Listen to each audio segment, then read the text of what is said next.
पाहू शकता मित्रांनो, आपली मस्त लाल माठाची भाजी तयार झालेली आहे। त्याच्यासोबत मस्त ज्वारीची भाकरी केलेली आहे आणि भाजी एवढी छान मस्त, बघितलं ना कलर किती छान आलाय त्याला, लाल कलर। हाय फ्रेंड्स, मी वैशाली, तुमचं माझ्या नवीन ब्लॉगमध्ये स्वागत आहे। कसे सगळे मजेत ना? तर आज मी खूप दिवसातनं लाल माठाची भाजी बनवते, तर तुमच्याशी शेअर करते। लाल माठाची भाजी शरीरासाठी चांगली असते, सगळ्याच पालेभाज्या शरीरासाठी चांगल्या असतात, हप्त्यातनं खायलाच हव्यात। तर चला बनवूया आपण।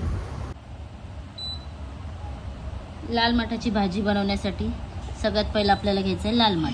तर लाल माठ घेतलेला आहे, हिरव्या मिरच्या आहेत। तर लाल माठात आपल्याला स्वच्छ साफ करून घ्यायचं आहे। तर चला करूया। पाहू शकता ही भाजी अशी तोडून घेतलेली आहे, लांब लांब पानं आहे त्याची मस्तपैकी। तर त्याला स्वच्छ धुवून चिरून घेऊया आपण।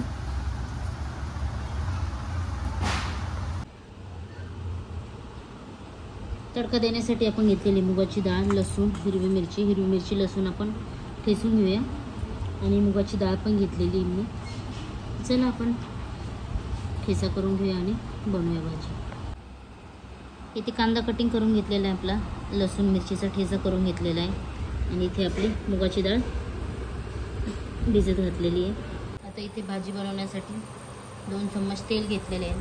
तर तेलामध्ये आपण कांदा टाकून घेऊया।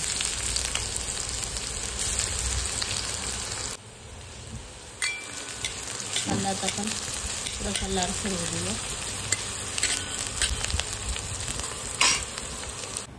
पाहू शकता इथे आपली भाजी धुवून आपण कटिंग करून घेतलेली, तिला 2 पाण्याने, कारण की 2-3 पाण्याने धुतलं ना भाजी कुठून कुठून येते, माती असते लागलेली भरपूर, काही किडे वगैरे, त्याच्यासाठी स्वच्छ धुवून घेतलेली आहे। कांदा आपला आता पूर्णपणे लालसर झालेला आहे। आता आपण याच्यामध्ये आपला वाटलेला ठेचा टाकून देऊया।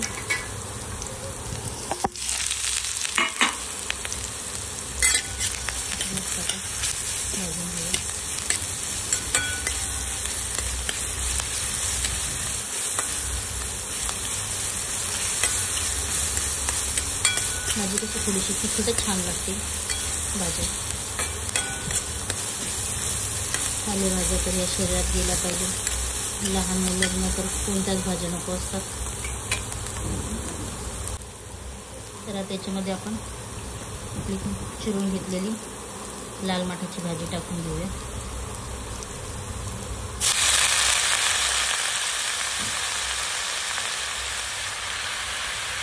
भाजीचा कलर किती छान होतो, मस्त लाल,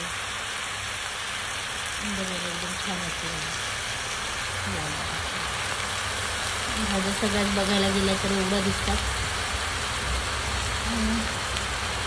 शिजून कमी होतात। आता याच्यामध्ये भिजलेली मुगाची डाळ टाकूया। मुगाची डाळ मी लास्टला टाकली, कारण मला भाजीमध्ये डाळ जास्त शिजलेली आवडत नाही, म्हणून थोडीशी लास्टला टाकली। मस्त भाजीला कवळी एकदम भाजी होते, भाजीला पाणी पण सुटलेले मस्तपैकी।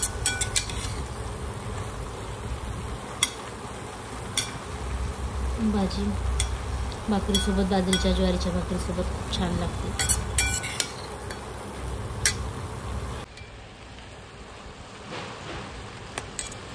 पालेभाज्या करताना कढईमध्ये पुरत नाहीत आणि शिजून झाल्या तर खूप थोड्याशा होतात।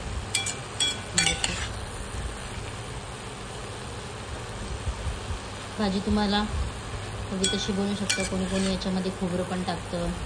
आणि पालेभाज्यांना खास करून हिरवी मिरची म्हणजे ठेचा आणि फक्त भाजी, हेच लसूण हिरवी मिरची छान लागते भाजी।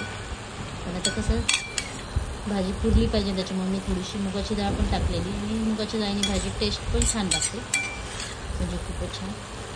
पाहू शकता अजून त्यामध्ये थोडं पाणी आहे। मी मीठ टाकले नाही, मी थोडं लास्टला टाकणार आहे, कारण की भाजी खूप दिसते आणि मग मीठ टाकलं तर खारट होऊ शकतं, म्हणून लास्टला भाजी शिजून झाल्यावर मीठ टाकते मी।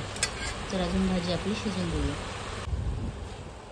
भाजी पाहू शकता आपली पूर्णपणे तयार झाली, पूर्ण त्याच्यातलं पाणी आटून गेलेलं आहे। तर आपण आता याच्यामध्ये मीठ टाकून घेऊया। याच्यामध्ये मी एवढं मीठ घेते, कारण अजिबातच मीठ टाकलेलं नाही.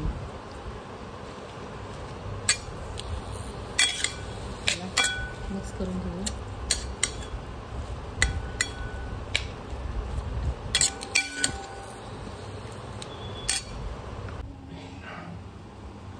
आपली अशी लाल माठाची भाजी साध्या सोप्या पद्धतीने तयार झालेली आहे, झटपट. तर नक्की तुम्ही अशी एकदा ट्राय करा. भेटूया पुन्हा नवीन ब्लॉगमध्ये. Tata, bye bye.